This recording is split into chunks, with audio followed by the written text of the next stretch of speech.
Hello students, welcome to second session of history. As I told you in the last session that today I will start with the actual text of this standard.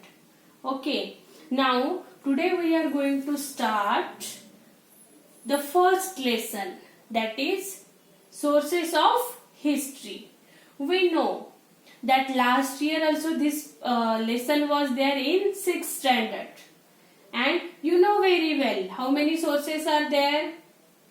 3 sources are there, but before that some important points I want to tell you, that is important facts of history. We know that our history is based on individuals, society, place and time. History means whatever in the past happened on the earth, and all these 4 points, they are basic to write a history. We want to think about individuals, then how was the society, then which place was there and what time was there. And on these 4 important factors, sources of histories are based. How many sources are there in history? Number 1, material sources. Number 2, written sources. And number 3, oral sources. Likewise, in the last year also we come to know that three sources of histories were there. On these 3 sources of history, our history is based, and we come to know about the historical events which took place so many years before. Now, I would like to introduce you what is material source. Material source means what? Whatever in the excavation we got.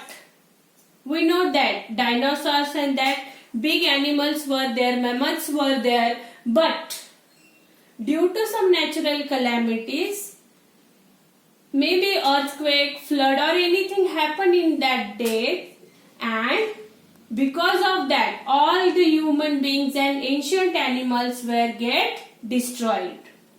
And whenever the excavation took place, at that time we come to know about some material sources. We got some material from excavation, and from that we come to know that earlier someone were there on the earth.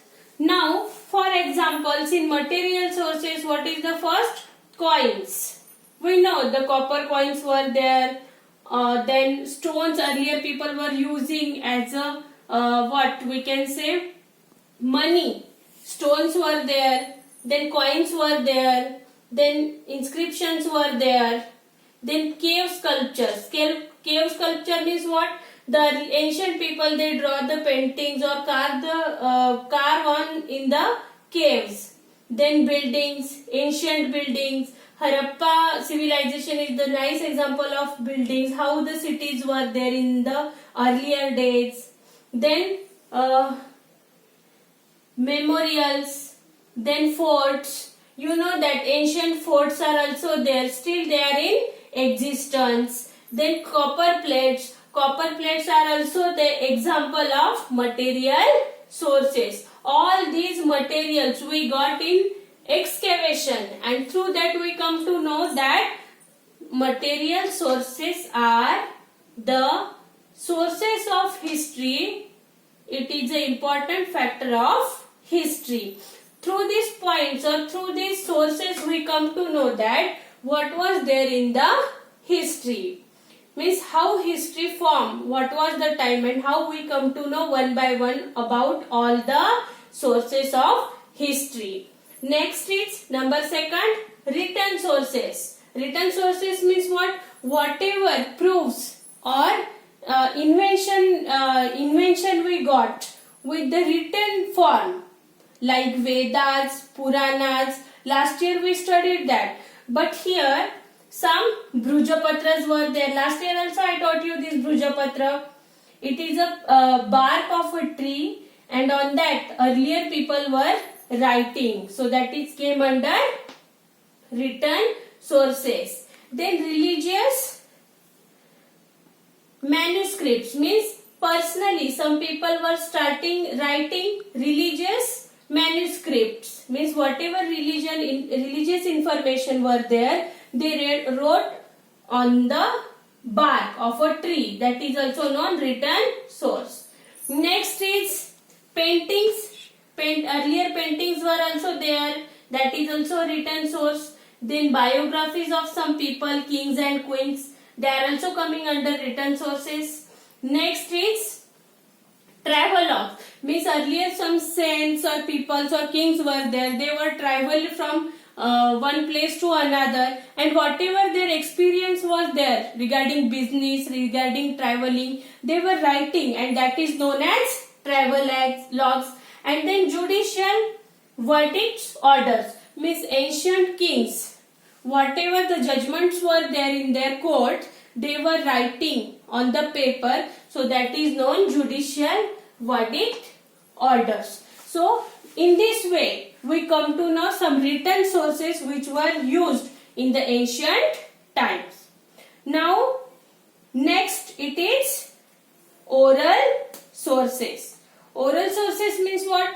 In this, mouth to mouth, means from one generation to another generation, people are telling so many things. Last year I told you about Ovis. Yes or no? Now Gatha, Saint Tukaram's Gatha. He was also a saint, but it was oral sources. Whatever by saying or singing he wrote, that is known as he said, and by generation to generation it came to us, that is Gatha.